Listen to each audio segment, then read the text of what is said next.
Ugh. Ugh. God, it is so fucking hot in here. Especially with the AC turned off and the lights and stuff. It's ridiculous.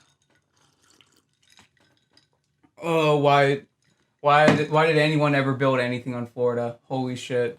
We should just be cut. We should just Looney Tune style just cut us off from the rest of the continental United States and just let us drift off into the ocean. We deserve this fate. Hello there. I'm Bino, and today I want to talk about mastering. Now, um, what is mastering? Well, mastering is the process of editing the stereo 2 track or the final mix of a song and making it suitable for certain listening environments or mediums, etc. Um, you know, Before, as a sort of, I guess, a little bit of a history lesson, this used to be done whenever, tape transfers from, back when we recorded everything on a tape and shit, when it was being distributed onto vinyl, there would be an engineer that would help the transfer process from the final mix onto tape to making it suitable for being reproduced properly on wax. And at first, this started as a more of a utilitarian practice, as like more of a actual engineering thing.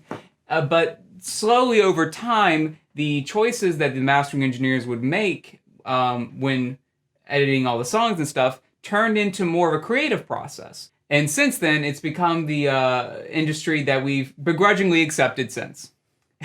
And I want to talk about, and I want to talk about mastering.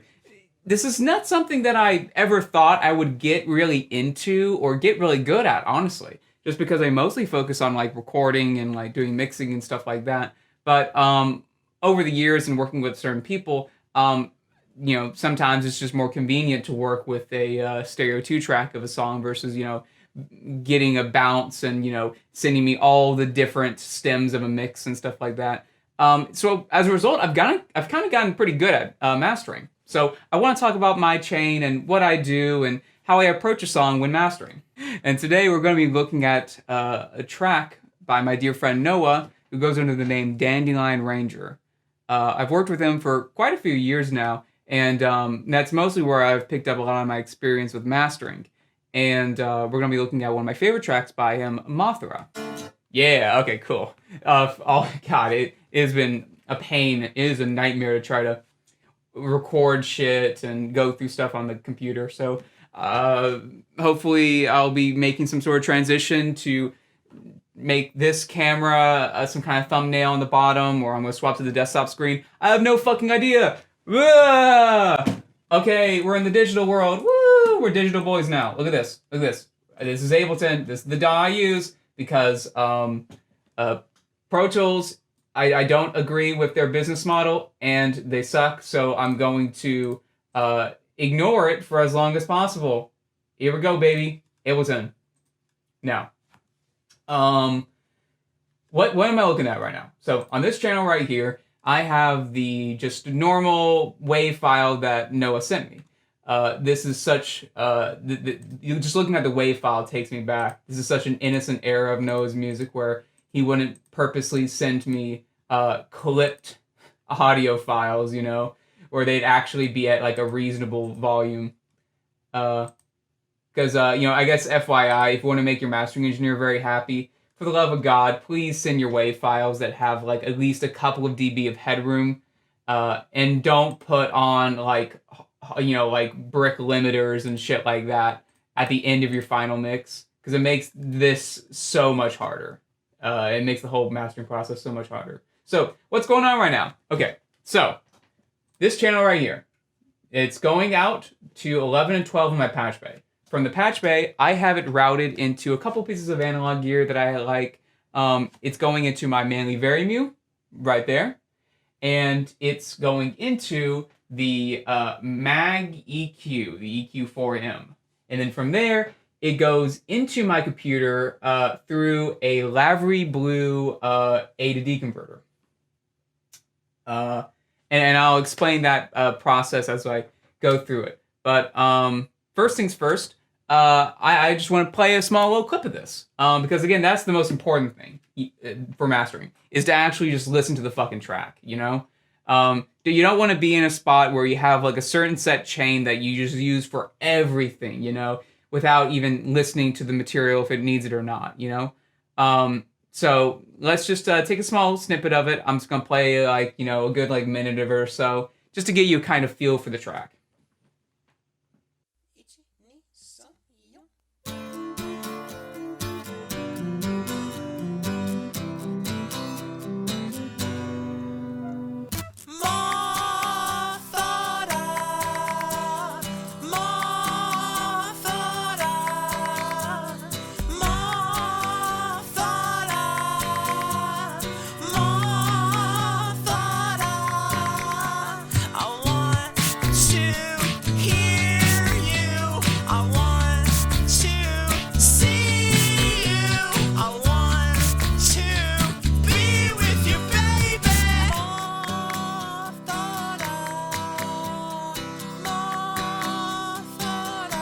And since I'm very familiar with the source material, I don't need to necessarily, I guess, listen to the whole thing. Though I just want to give y'all a small snippet of it, though. So, what do I hear when I listen when I hear that track? I hear a couple things. One, I feel like I could use a little bit of overall compression, just a little bit of a gelling of the sound. I don't want to hit it too hard though, because it's a very softer, more acousticy kind of sound. And I hear a little bit of a lack of a kick drum. The kick drum's kind of quiet. I feel like it could be brought up a little bit louder. And there's some harshness on Noah's vocals as well that I want to probably EQ out and to, maybe use a little bit of a like soothe or something like that to try to remove a little bit of the harshness of like the sort of sibilant shh kind of sound when he gets really loud and screamy. That kind of sound where like it overloads the capsule. I'm going to try to remove that a little bit though. But overall though, it's a good mix. There's not too much to complain about. But there is something to remember though, and this is also why I prefer anytime I'm mastering or even mixing, is to have the band or the artist or whoever I'm working with me while I'm tweaking the tracks, because from then you can sort of nail down creative decisions and see what the artist likes and what they don't like. For instance, with Noah, one of his predilections is that he loves his music to have lots of bass and to be very bright, not a lot of mid-range. So normally where I would probably try to attack or look at some of the mid-range and see if I could balance a little bit better though, this track, I'm not going to worry about that too much. I'm just going to worry about the bass and the brightness of the track and to make sure that Noah's vocals still stand out. The mid-range is not too much of a concern for me, just because it's not a concern for Noah. I don't have too big of an ego when I'm working with people's material. My only focus is to make them happy. Sometimes, and I hate this practice, which is that a lot of like engineers and stuff can try to play mind games with producers. A lot of producers or engineers will try to play mind games with the artist, trying to tell them that, actually, you should use, hey, this part needs a little more mid-range, and then they'll A-B it, and they'll be like, oh, do you like it or do you not like it? And they'll be like, oh, well, maybe. And then sometimes they'll do like a sort of placebo effect where they'll pretend to like entertain a request that the artist likes, be like, hey, so you wanted this thing to be more compressed, here you go, do you like it? And through the placebo effect, they'll think to themselves, oh yeah, I like it, when in reality they didn't even do that decision.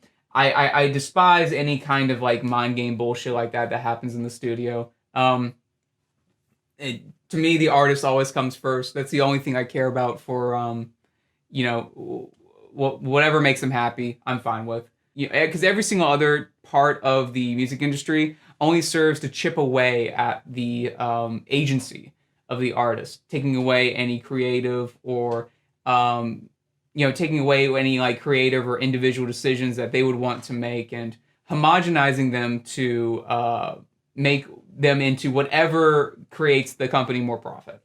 And I despise that. So whatever brief sanctuary I can provide for artists by entertaining whatever request, no matter how ridiculous or stupid or whatever, in the studio environment, and making sure that they walk away with something they're happy with, that to me is so important. That is such an integral thing to keep. So Even while these aren't my preferences that I would probably want for my own music, though, well, it's not my fucking music.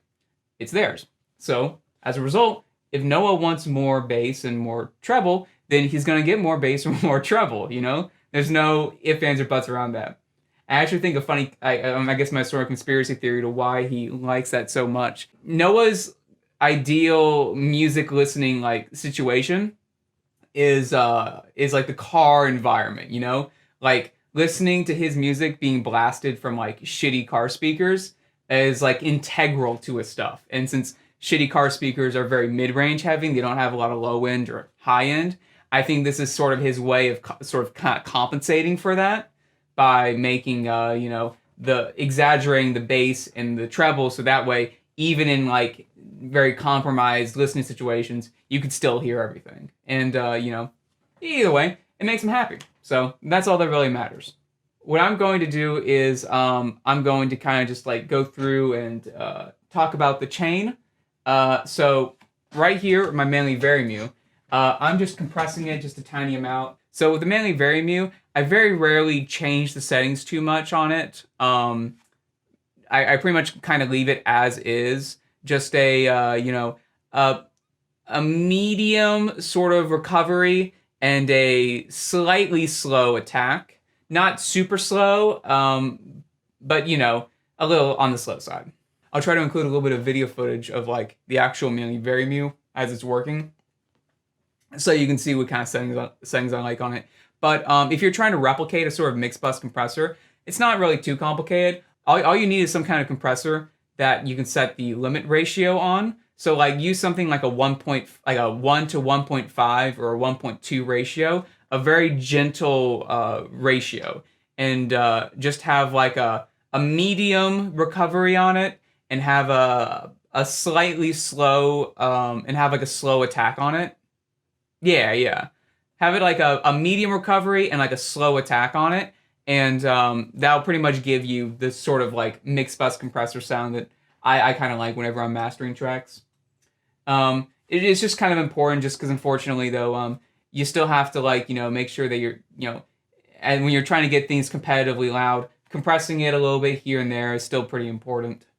But from there, it goes into the Mag EQ. Now, I actually really like this EQ a lot, yeah, especially if you're looking for like an analog EQ for that's not too expensive, that has a lot of good results. This one I think is really good, especially for mastering purposes, just because the way that these units are built is to minimize phase shift, which is really integral and important, especially if you're working with a stereo 2-track, if you're EQing it a bunch, because that's what EQ is. It's just shifting the phase slightly of sound. And as a result, when you start fucking around and boosting frequencies too much, you could alter the phase relationship between certain sounds. And as a result, you could have phase problems and things starting to sound out of phase or things not punching well, you know. This is very integral for things like drums and stuff, you know, making sure everything's in phase. And same thing with like the stereo track too. So having EQs and stuff like that minimize phase relationships are really useful. The Mag EQ does that. Now with this guy, all I'm doing is I'm just turning up the sub frequencies a little bit. On the EQ unit, this is like stuff that's like 40 hertz and below. Well, it's actually below 40 hertz. And the airband I'm using on this guy, which I find very pleasing. I'm just doing a 10K boost on it. This one is a little bit on the creative side, because I just know that Noah loves his music to be very bright, but I also really like the idea of me bringing out the acoustic guitar. Like, there's the guitar in this track, I feel like is recorded very nicely, and it's such an important driving part of the song, like of the sound, that I really think it's important to like keep that aspect of it. So like it's very like, you know, very very trebly, you know. And I like the texture of all the acoustic guitars, so I want to brighten that, kind of enhance it, you know? So I'm just going to use a 10K boost on that, and then it's going into my Lavery Blue. Now, here's where it gets interesting. So, mastering engineer I like, probably the only one I like, Mike Bozzi. He's a cool dude. His name is on every single fucking good-sounding record of the past, like, 10 years, no matter how big or small the artist is. whether it's Tyler the Creator or Kendrick Lamar or even like Nicholas Jar's project like Against All Logic, his name's on the fucking record. And a lot of his techniques and a lot of the things that he does for like getting a good sound, a lot of them are proprietary, but because like equipment that's made at his studio. However, there is one thing that he does consistently that I was very surprised with, which is that he has a Lowry Gold converter that he uses the soft saturation setting on it, which is like a setting that's supposed to like replicate the sound of tape a little bit. It works as a sort of non-linear limiter, where like the louder the sound gets, the more limits on peaks and transient information and stuff like that. And it works kind of like a clipper almost, like clipping plugins, like the way that like you clip a sound by like chopping off or like squaring off the round transient peak of information, and just kind of like sandpaper, just shredding it off, so this the nice curved wave file just turns into a square, which is useful if you want to get things loud, but also by doing that you increase distortion and increase harmonic content and blah blah blah blah. And the Lowry Gold converter does that, and he intentionally does that with all of his masters. He will actually turn up the level on going into the converter intentionally to intentionally clip his AD converter and to slightly distort it.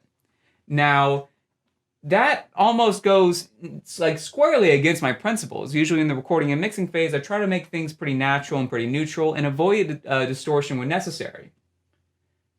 However, I bought a Lowry Blue converter, which has the same soft saturation 6+ as the Gold converter, and I like it. I don't know why, because it is intentionally clipping the sound when I do this.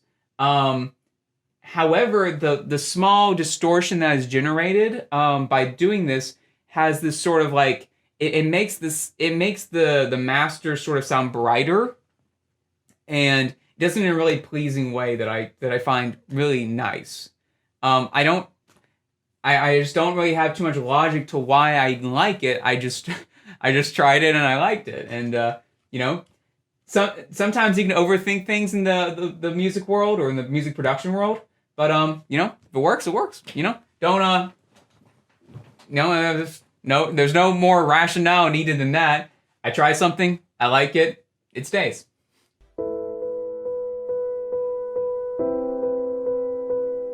It's not too much of a difference though. It's mostly just trying to control a little bit of the dynamics, especially in the mid to high frequencies. Because with my Manly Varimute, I don't have this thing in the what's it called? I was just making eye contact with the microphone, like that was the camera.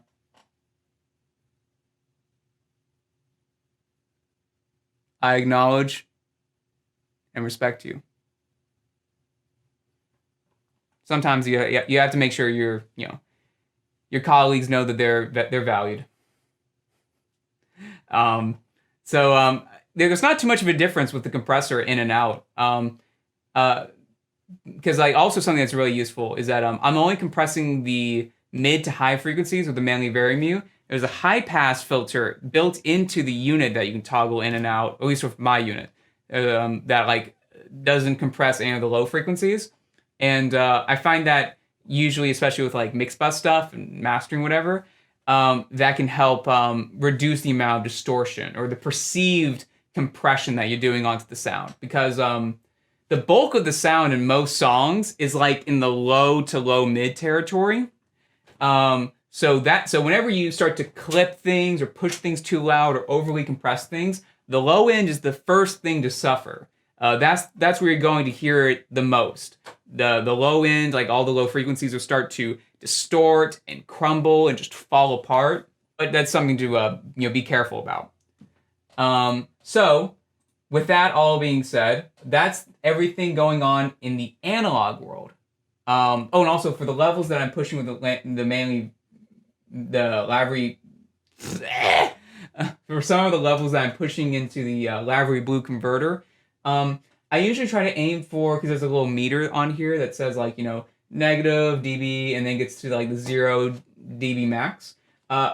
I hit it kind of hard, to be completely honest. Even though you're not supposed to hit the Lavery Blues that hard, I find that it still sounds kind of good. I usually try to aim for a level where the max dB light flickers, but it doesn't hold on it. Like, it doesn't like maintain the light for that long. It just barely kind of kisses it, you know? If it's like a constant red, then I'm hitting it too hard. But yeah, there you go.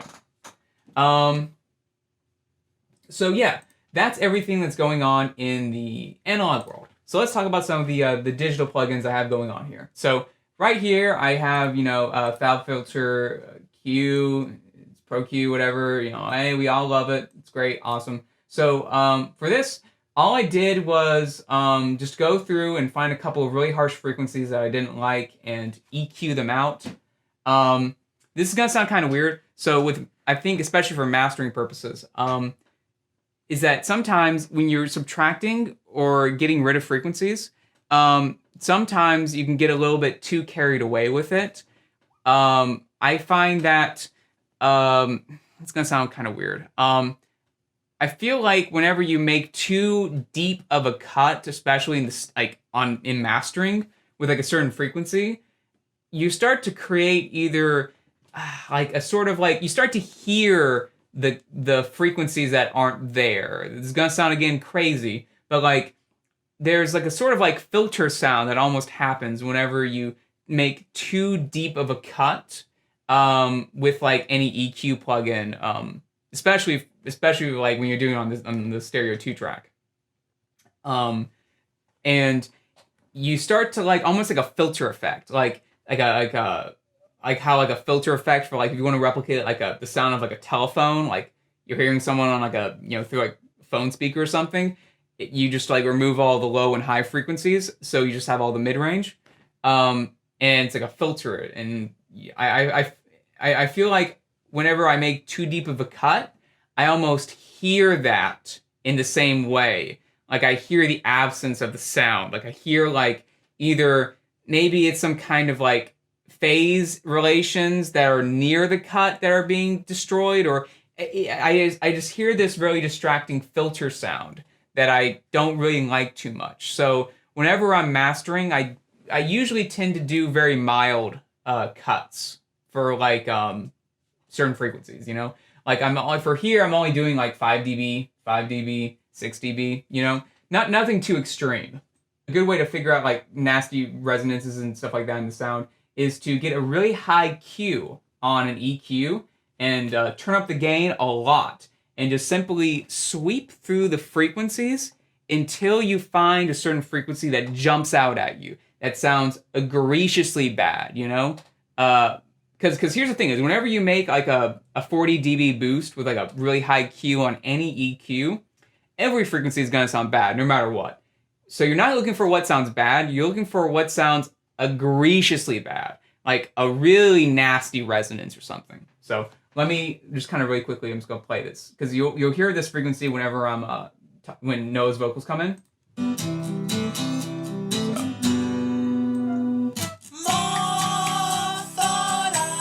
You hear that?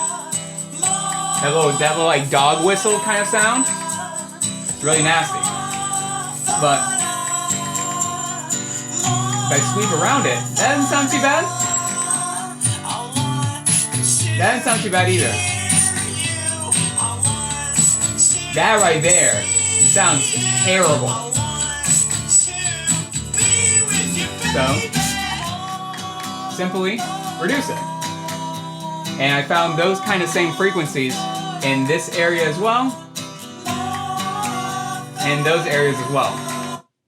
But yeah, so that's a good way to find some nasty, harsh frequencies and cut them out. So that's the first thing in the chain. The next thing in the chain is I'm using a plugin called Soothe. Now, Soothe is nothing but a lifesaver. It's incredibly complicated and also incredibly expensive plugin as well, which is that it uses an algorithm to determine harsh resonant sounds and remove them. uh, and it does this in, depending on how sharp or sensitive you want it to be, and different algorithms for a soft and hard one, yada yada.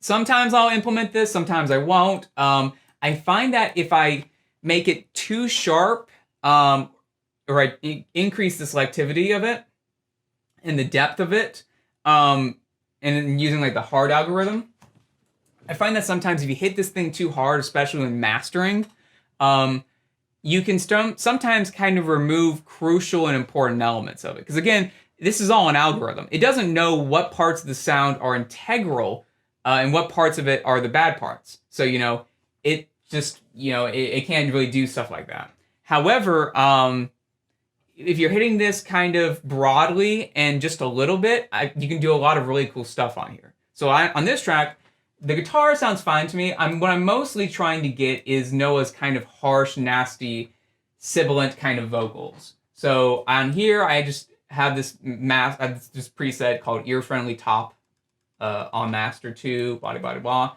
And maybe I think I played around the depth a little bit of it, but kind of left it pretty much stock. But I'm using this to take out the nasty stuff in Noah's vocals. So you can especially hear it in the chorus. I'm going to play this part here. You can see how much of,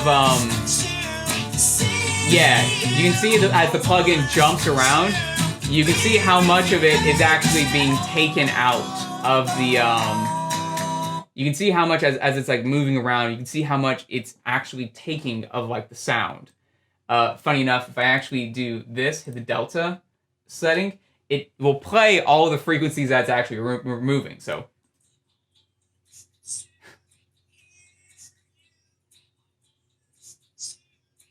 see, you can see it jump up whenever the C part of Noah's vocal comes in. But again, it's not perfect though. I'm actually hitting this maybe a bit too hard, but I'm gonna keep it in anyway. I think it's a fine compromise because, like, you can even hear in this part,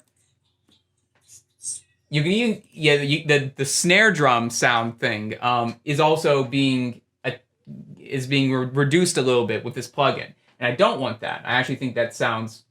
I like the snare sound. So it's a bit of a compromise. So sometimes you have to play around with it and see if you can try to get in certain frequency ranges to not attack certain things. But right here, I think it sounds fine. So what's next? This guy, the Abbey Road vinyl plugin thing. This guy. This is a cool plugin. So for me, so much of my preferred sound that I like or that I care about a lot in music comes from the good old days of tape and stuff. And tape has a very specific kind of sound to it. I think most plugins or most things that try to replicate the sound of tape usually do a very bad job at it. They almost make a sort of fetish-sized version of what tape actually sounds like. I think it's the third time I've said that word fetish-sized in a video. I only have 3 videos. That's a record right there. So I had this sort of like hyperbolized version of what like an actual like tape sounds like. Because like when most people think of tape, they think of like, a reduction of the high frequencies, which that's not actually what tape does. Because tape machines are set up to be however bright you want them to be. Like on my tape machine, it has like a little high EQ thing that you just simply turn it up and it makes more high frequency information. So it's not that tape reduces the amount of high frequencies. The pleasing sound that you hear in the high frequency information with tape actually has to do with distortion. So tape actually distorts the high frequency information and makes it a lot more pleasing. And it sounds kind of what's it say? It sounds kind of contradictory that introducing distortion would actually make it sound a little more pleasing though. But sometimes you'd be surprised how often like things sound better with just a little bit of distortion. Like honestly, like even in the mixing phase, like I'd say about maybe like 3/4 of everything, just adding a little bit of distortion to it, just a tiny amount in a tasteful way, makes things sound a little bit better. It's weird, but whatever. And with this guy, it's pretty much doing that, right? Or I found this guy to be really useful on it. Funny enough, though, again, I don't actually like tape plugins a lot because like they do a bunch of extra bullshit that I don't think either sounds a lot like tape machines or they don't give me the sound that I'm going for. I've always found success finding like sort of I guess circumnavigating it or finding other ways to get the tape sound without necessarily using tape plugins. Like this vinyl plugin thing, I think does a really good job at it. This is just stock. Like right when you open up the plugin, I'm just having all the stock settings. Nothing's changed except for there's this noise that I don't like and this crackle that I don't like. So those are just turned down. But everything else is stock. And I like what it does. There's a bit of high frequency distortion, a bit of rounding off of the transient information, but everything else I like. So yeah, it just makes it makes things a little bit louder, but like it energizes it, It gives it this sort of like energy to it, this presence that I really like. Another way, if you don't have this exact plugin, in the old way that I used to do it, I'm stealing this from what's it called? Eric Valentine. He has a really good YouTube channel if you're looking for like music production stuff. I'm stealing a lot of these methods from him. So in FabFilter, the original FabFilter Saturn, which is a multi-band distortion plugin, there was a setting called Magic Mastering BM, and it actually, unfortunately, is not in Saturn 2. If you buy the new Saturn, you have to download this stock preset off the internet and then import it into Saturn 2. But it does more or less the same thing. Again, it's funny because it's also a distortion plugin, and it replicates the sound of tape, I think, really well. So from here, what it's doing is just not distorting any of the low frequencies and distorting the mid to high frequencies. Now, I usually run this not at 100% though, but at 56. Not somewhere in the middle. So yeah, they work pretty well. They work pretty much kind of just alike. The Abbey Road one has just been kind of the new flavor of the month for me. So I've just been having a lot of fun time with that. So that's all in the chain as well. I'm going to use the bathroom because I'm moving around doing the pee dance. I have the bladder of a child. Hold on a second. Oh, nature's terrifying. Nature's terrifying. Never go outside. This is not worth it. Too many fucking wasps. It's terrible. Now, past that, what else do I do? So, I use this plugin. It's called Ozone. I'm a big fan of isotopes, ozone and neutron. Ozone's like for mastering purposes, and neutron's for what's it called? And neutron's used for like mixing and stuff like that. But on this, I like a couple things on here. So for ozone, I'm just doing a very simple EQ. This one, again, knows vocals, and especially for some of the processing that I can do from like removing the high frequency information or just distortion or this or that, whatever. Sometimes Noah's vocals end up suffering in the process. So what I'm doing here though is I'm just doing a very simple 3 kilohertz boost.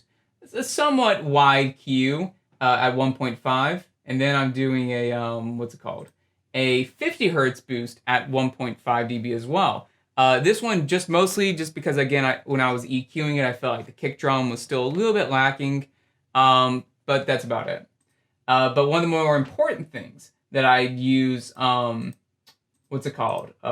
this ozone for, is that I like to use it as a multi-band compressor to compress the low end. One of the hardest things to get right when mastering is making sure that your tracks sound loud, but without compromising the low end or ruining the low end.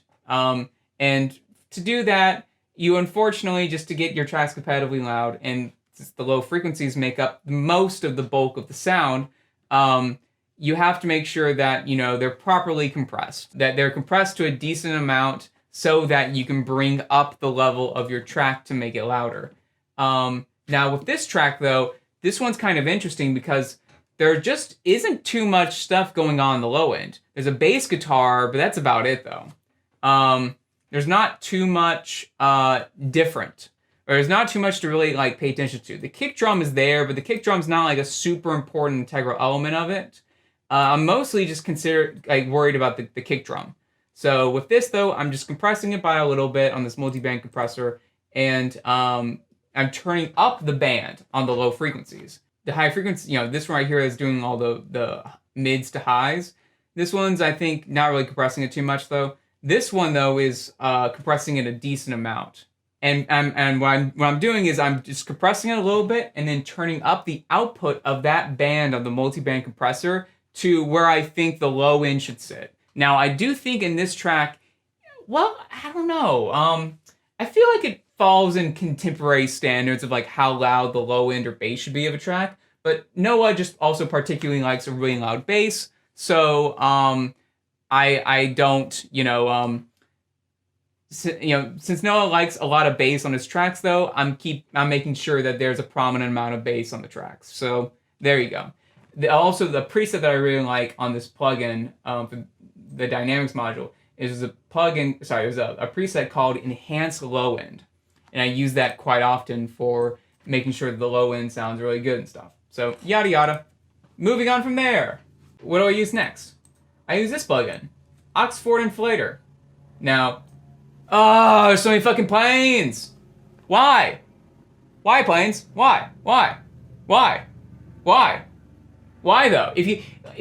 Planes, if you just tell me why, I'll stop bugging you. I swear to God, I'll stop bugging you. Just like give me an answer. Like why? But why? Why? Why?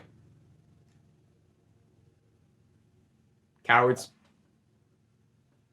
So I use this plugin called Oxford Inflator.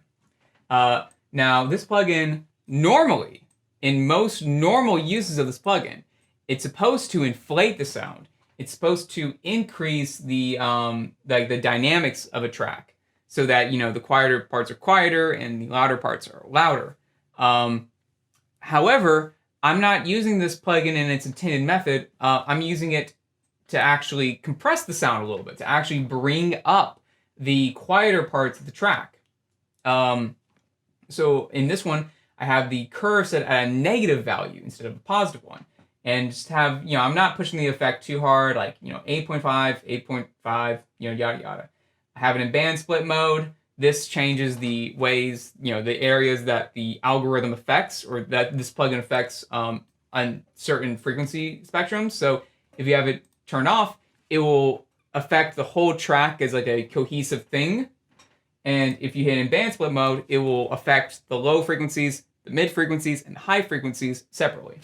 I find that most of the time I like it in band split mode, but it's dependent. Sometimes, I probably say 3/4 of the time I'm using this thing. 1/4 of the time I'm not. For this track, I am. But also, here's a very interesting part. I'm clipping this plugin.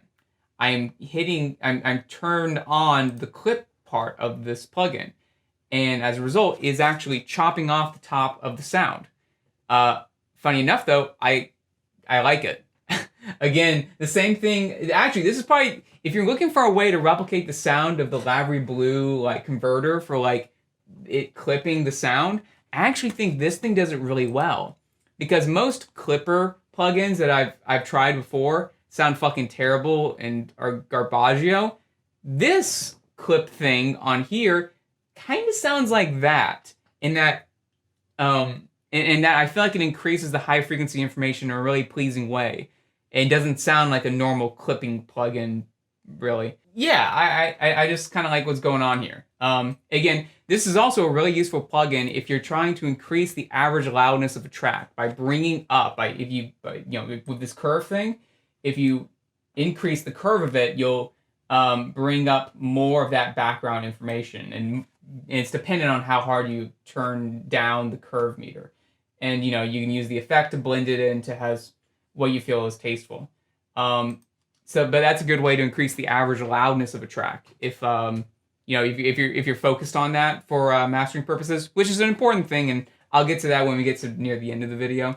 But yeah, and then finally at the very end, L2, we all, it's the limiter we all know and love. It's good. It's really good, actually. I don't tend to find I ever need anything other than this guy. It's a good limiter. It works consistent, and I think it sounds pretty clean and pretty transparent, actually. My favorite settings on this guy are just literally the stock settings. With there's different styles that use different algorithms for trying to make a certain sound, and sometimes I will use the punchy sound if I'm trying to increase the the punch of the sound. If if a song needs to feel a little bit more heavier and I want there to be more of an actual sound to the limiter, I will use the punchy algorithm. But outside of that, though, I don't change much on it. I leave the look ahead at 1 millisecond.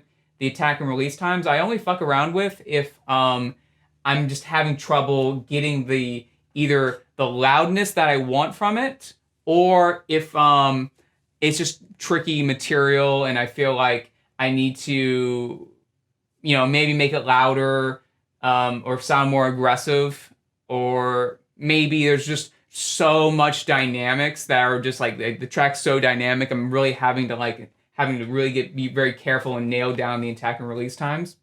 And also if there's, for instance, a lot of material that is happening on the left side and the right side and they're not dependent on one another, you may find that because the limiter wants to limit everything on both channels at the same time, there's a stereo link on them, because that usually increases, that usually makes the perceived effect of the limiter seem not as apparent. It reduces the sort of perceived effect of it, and makes it a lot more transparent and easier on your ears. However, if there's a lot of material that's very left and right dependent and you're having trouble getting the track to limit properly, turning off the channel linking by either turning down the channel link transients, or turning down the release as well, you'll find that you'll have a much easier time getting the settings right. If you start to hit this guy maybe past maybe 6 dB or somewhere around there, I feel like you start to hear the L2 once you hit it harder than 6 dB. You start to hear the limiting effects, and if I need to have a limiter hit on it harder than 6 dB, what I'll actually do is I'll actually just make a second version of the FabFilter L2. Make 2 versions of it and have one of them act as more of a brick wall, sort of clipping, almost kind of hard limiter. I'll turn off all the transients and release and have that a very fast attack and release and just chop off all of the transient information. And then I'll have another one at the very end that operates more like a traditional L2, like this one right here, just on the stock settings. But from here, I think it's important to talk about some of the more mastering information about LUFS and the digital true peak and all that other crap. So, yada yada yada. You already know this. The universal standard that we have for all digital audio equipment for how loud a certain sound could be is at -0 dB. And anything past that, and you're going to fuck shit up. This is the reason why, you can blame Rick Rubin back in the 2000s for all of the stupidly hot Red Hot Chili Pepper, albums that he released that fucked up everyone's speakers and destroyed stereo receivers and stuff like that. It's because of the loudness wars. And while people think that the loudness wars went away, they sort of kind of didn't. The push to make everyone's masters sound as loud as possible, so that way they're louder on the radio and you can hear them much more clearly on grocery store speakers and shitty headphones and stuff like that, whatever. The loudness war still matters, and algorithms from streaming services has not saved us like we hoped they would. Unfortunately, the algorithms that determine how loud and how quiet a track should be and how much to reduce or increase the sound of them, they just don't fucking work.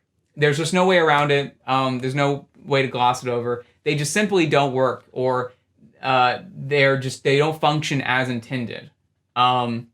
If you, for instance, is like Spotify standard for what they want their audio going into it to be, is that we want your tracks to come in at a -1 dBTP. That's a funny phrase to say out loud, but it's just at -1 dB, close enough, and -1 dB, and at 14 integrated LUFS.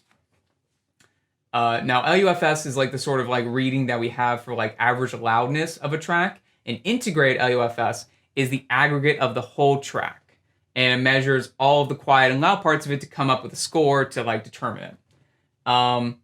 Here's the thing though. If you send in a track with Spotify that's louder than -14 LUFS, let's say -9, -10, whatever. If you put that into Spotify and then you give them another track that's at -14 LUFS, but the result is not that you're going to have two tracks that sound exactly the same. They are the exact same level of loudness. You're not. The -8 or -7 LUFS track is going to be louder. It's actually going to be a hell of a lot louder. Because whatever, I guess, what I think how those algorithms work is that if you go past their set standard, like -14, whatever, just by a little bit, the amount of dB reduction, the penalty that you receive, isn't that severe. Instead of like being a 1-to-1 ratio, like a what's it called? Like a linear? Is that right? Yeah, like a 1-to-1 like linear curve. I actually think it's more like a logarithmic curve, where small infractions, by just going past -14 LUFS to like 11, 10, 9, around there, you're not penalized that much. And the amount of of dB reduction the algorithms give to your songs doesn't really affect it that much. But once you start getting into like -654 LUFS, then the algorithms start to reduce the sound of your track by a lot, So there's a sort of like sweet spot where the amount of reduction that you're receiving isn't that bad, and your tracks still sound a hell of a lot louder than the standard is supposed to be. And for that, I usually, for my stuff, I usually think that like -8 or 9 LUFS is like a really good ballpark, where you have like a loud track and it sounds good, and it still sounds and plays well on like streaming services and stuff. I think that's usually like a -8 around there is like a really good ballpark. Here's the thing though, I don't really care for integrated LUFS. I don't. I think it's actually kind of a losing battle to really obsess about that a lot, especially integrated LUFS, because streaming services and their algorithms that they use to determine how loud their music is, they're all different on every single platform: Spotify, YouTube, Tidal, Apple Music. They're all different, and they don't even perform. They don't even perform consistently within their own websites or within their own algorithms. There seemingly is blind spots and problems arise here and there. It's just simply not worth it to care for that so much. It's so much more easier just to instead don't focus so much on getting a perfect streaming version. Instead, because you just can't control that, especially if you're trying to cultivate if you for instance, if you're trying to cultivate a level of loudness on track to track, especially if you're trying to make a cohesive album or something like that, the ability for a streaming service to come in and fuck up your shit and tell you how loud your track should be or how quiet your track should be, and adjusting the dynamics for you, could really destroy the mood or sound of an album. If you have a track that you're purposely trying to master that's quieter, because it's more of an understated song, and you want it to sound quiet so that way the loud tracks sound much more louder. Well, the algorithm goes in and says, nah, actually, we're going to make this quiet track really loud and this loud track really quiet. And I don't like that. And instead of trying to wrestle and fight this sort of, guys, what's the thing? Sisyphilian. And instead of like trying to, attack this sort of Sisyphilian task of like constantly trying to min-max the algorithm game of, streaming services, instead, I just try to focus on making a good digital master. Something that sounds good on either CDs or on like a zip file digital version that you play on your computer. Something that isn't in the streaming world, because those are consistent. And that's one of the reasons why I really fucking hate streaming services and stuff, is the inconsistency of it all. They don't even solve the loudness war, and they make our masters and tracks, whatever, inconsistent. Whereas, while the loudness wars and people pushing their limits, their masters and the limiters really hot to make sure that their tracks sound competitively loud on the radio and stuff like that. While this did suck, though, there was one grace about this, which is that it performed consistently. There was a consistency between standards of how loud your track should be and how loud it's going to be reproduced on CDs and other devices, which we don't have that consistency anymore in the streaming world, and it's fucking frustrating. So I don't even try to fight it anymore. I just simply try to make a digital master that sounds good to me, and the streaming service can do whatever the hell it wants with it. Now, but again, I guess it's worth considering what does sound good on streaming services and what is a good range if you're looking for one for integrated LUFS. That's probably -8, -9, somewhere around there. You can push it to -7, but I'd say like -7 and -9 is like a good range. Like if you're in that range, very few people are probably going to complain about how loud, probably very few people are going to complain about how quiet your track is if you're in that range. That's a good like competitive music standard, But for me, the only thing I actually really care about, since I don't care too much about that in the streaming world, I usually will, okay, so even if you're like me, you don't care too much about min-maxing the integrated LUFS to like make sure that your track sounds loud or not. Here's one of the downfalls that can actually come about that. So something that's really important for my mastering process, I should have said this closer to the beginning, is that I master for the chorus. I master for the loudest part of the song. I try to get the chorus to sound as good as possible, where where everything sort of comes together and the loud part is supposed to sound loud. If it's like a build-up track and it's building up to the end or the climax, I make sure that the climax sounds best. For most songs, it's usually the chorus that is like the big part of the song, and that's why I try to make sound as good as possible. And there can be a problem if you're trying to get the integrated LUFS to be louder, which is that, if you do that, the dynamics of your tracks are going to suffer, because I usually make sure that the chorus is the loudest part, it sounds loud.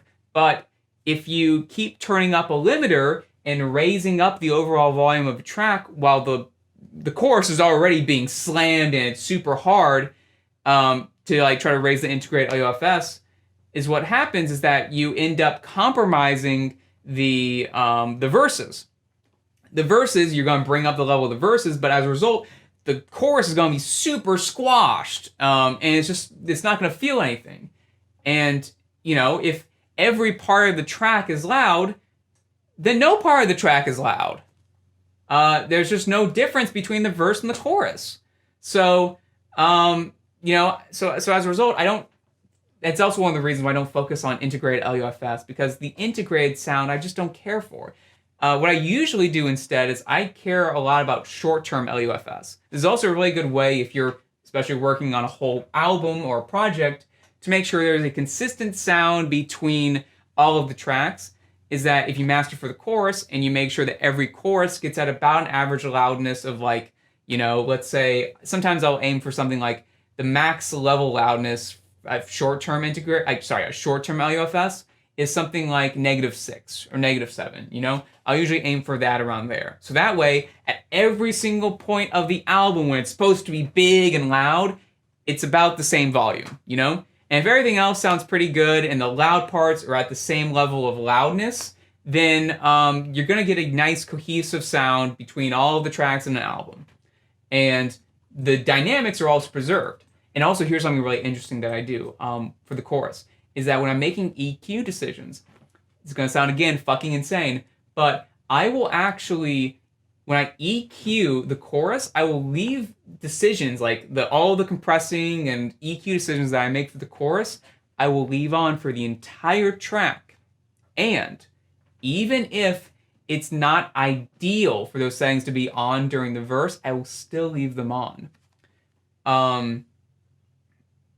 Because there's a couple reasons. One is that it almost sort of creates this kind of like puzzle piece almost coming together kind of feeling, where like the verse is like this tension building thing where it's like, it's supposed to feel like a build up where you're not sure the track's going to go, and it's building up, tension's being built up, and then it releases during the chorus. It's this big thing, because it's this big cathartic release, And I want that feeling when the chorus hits, like, all of these weird EQ decisions that make you feel sort of uneasy, and the overall volume of the track might make you feel uneasy during the verse. And then when the chorus hits, all these weird disparate pieces come together, and then everything makes sense. You're like, oh, that's why the kick drum was so loud. Because in the chorus, it fits perfectly in there. Or, oh, that's why his vocals are EQ'd in such a way. Maybe in the verse his vocals are a bit too bright, but in the chorus, it comes together and it sounds so good. I kind of like to mimic the same way that a song structure, has all these musical elements that build up to the chorus for the release. I kind of like to do that a little bit in the mastering phase for all the little deliberate decisions I make with EQ and compression and stuff like that. All building up towards the climax, the chorus, or the loudest part of the song. And that's also something that can suffer if you're trying to maximize the integrated LUFS of the whole thing. Is that, as a result, if you turn up all of the verses and all the quiet parts of the song, then nothing sounds loud anymore. So it's not something I usually care for, but if you're trying to min-max that information, I guess, is kind of useful. And also, by doing that and only mastering for the chorus, you save a hell of a lot of time as well. Because there are mastering engineers who will actually master each section of the song individually. And they're what we call fucking sociopaths. All right? Like, these are people that are not well, all right? These are the people who, like, when they eat a meal, they drink a tall glass of whole milk with it, all right? These people are going to, if you see them and you are in an enclosed space with them, they will skin your face off and wear it as a mask, all right? Do not talk to these people. If you see these people, do not walk, run, okay? Get far away from these mastering engineers as possible. So yeah. It's also a time-saving thing as well. Let's talk about some other stuff in the mastering world. Blah, blah, blah. Okay. So that's LUFS and all that other shit. So here's something. How loud should be the loudest part of your signal? Like, what should be what should you set your limiters to for, like, dB wise? So, before I did this video, or before I was doing some research yesterday to do this video, I would have told you to do two things. So, there's a cute trick that I used to do for mastering to make two different versions of, like, a master for, like, different mediums that we listen to. I used to, whenever I'm mastering a track, I would master as for a digital CD version. So that, for, like, in the digital world, for, like, CDs, shit like that, you usually want to set your threshold for, like, something like -0.2 I think you can get away with negative 0.1. I'm not sure, but like negative 0.2 is a safe place, you know?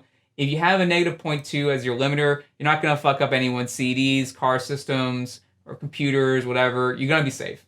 And then what I would do is that, you set that limiter to negative 0.2. And then what I would do is when I was making a separate version for streaming services that all request their files to be at negative 1 dB, I would simply just go into a DAW, take that WAV file, dump it in the DAW, and then reduce the overall volume of the track by negative 0.8. And that way, that negative 0.8 plus that negative 0.2 you set at the limiting phase equals negative 1. And as a result, what's cool about that is that you get two different masters of your track that both sound the same. Because if you just went back to the original project file and you changed the limiter setting to negative 0.2 to negative 1, you change the whole sound of the limiter. It would act differently and it would be limiting at like different areas and stuff. So you'd have two different sounding masters. So that way, you get two birds stoned at once. You eliminate having to master two different versions of the track, and that's pretty much it. I didn't have anyone else to take that sentence, but yeah, and that's what I would have recommended people to do before yesterday, which is that I was doing some information and looking up some stuff about some modern produced songs and yada yada yada, and I've seen this recent trend in the past couple of years. It's all started from me watching this Dua Lipa, I have no idea how to pronounce her name, video. She has a music, she has a song called Levitating.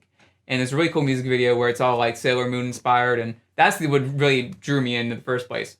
I listened to that song, and when I was listening to it though, something was standing out to me. It was so fucking loud. This track sounded so goddamn loud, and even on Spotify as well, and in YouTube too. And I was like, how the fuck is this song so loud?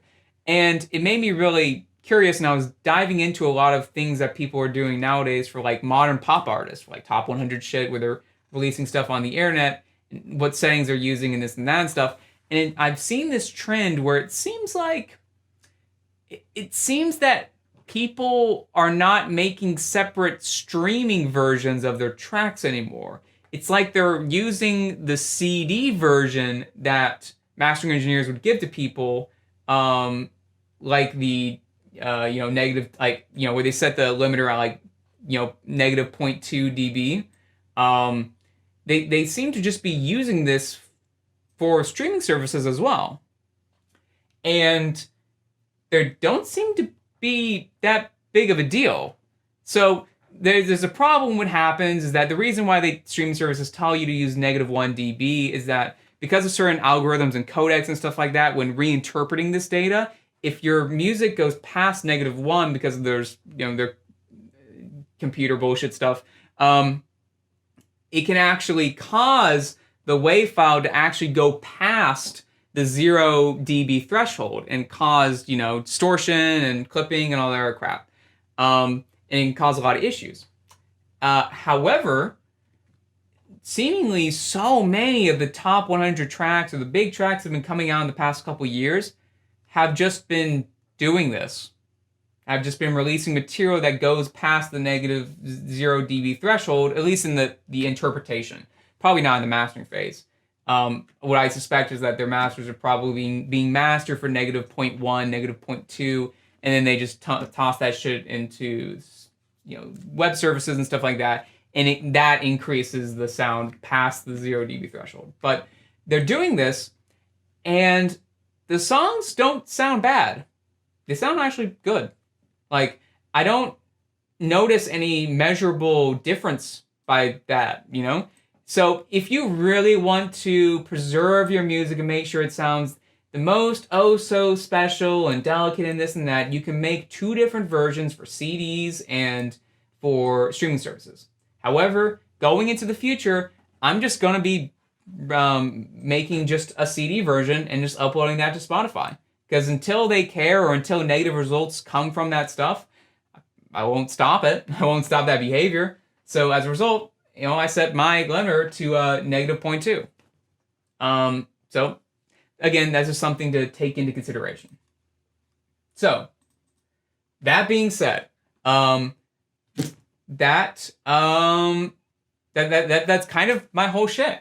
So what have we learned here, kiddos? How to master a track, all the shit. What do you do? Okay, so we've done a lot of damage here, all right?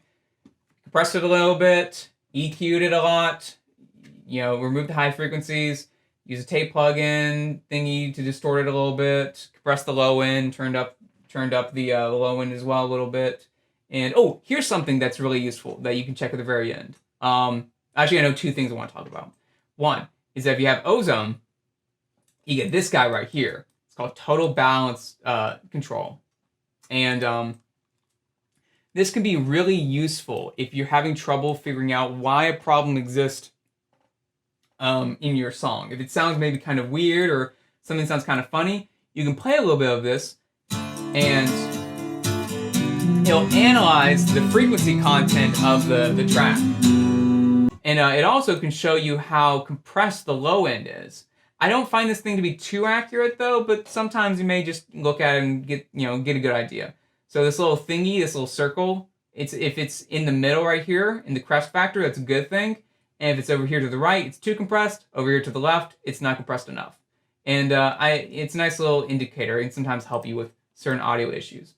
But I like it a lot. Also, really quickly, while I can talk about this, so I don't have it turned on right now because I have it on the system-wide on my computer. This guy right here, Sound ID reference. I didn't have it in the project because you'd hear what it's doing, and it'd fuck up the recording. But it's this guy right here, Sound ID reference. If you don't already have it, I highly, highly, highly recommend for your studio to get some sort of sound treatment option, something that treats your speakers to make them sound good in whatever environment that you're in.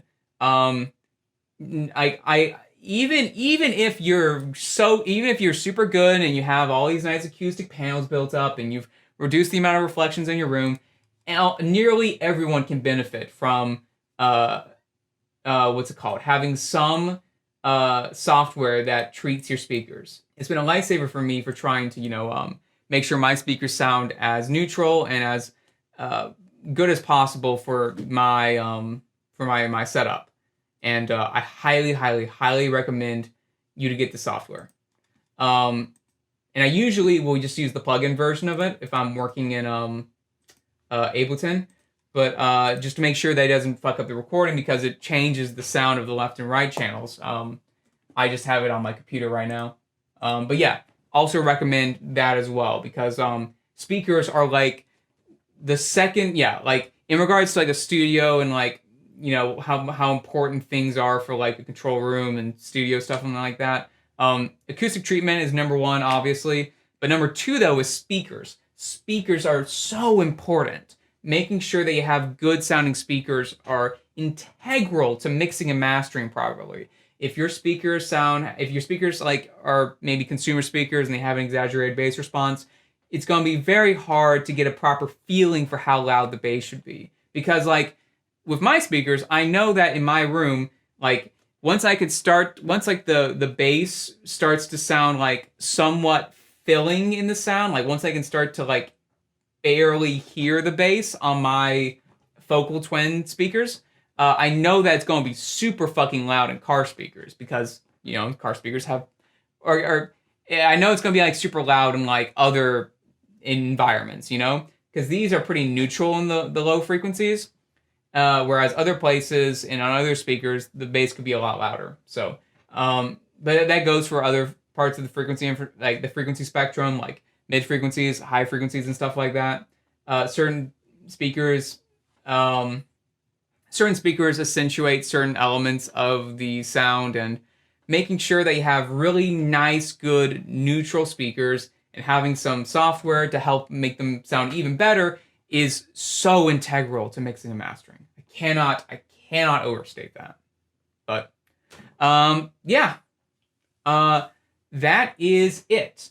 What I'm going to do right now, though, is just kind of A/B these tracks and show you what we've done, how much like different the tracks are.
So yeah, that's what we did. That's all the damage that we've done to this track. But yeah, that's the mastering process right there. At least that's what I do for whenever I'm mastering a track. Yeah, I don't really have much to add after that. I think it's about it. Anyway, I'm ready to wrap this video up. It's fucking hot in here. Holy shit. I'm ready to call it quits. Yeah, that's pretty much it though. I'd tell you to like and comment and stuff, but the sort of ironic, not ironic, self-aware shilling is not something I'm kind of sick of that, you know. So just whatever. It's not that big of a deal. I hope y'all have a great day and take care.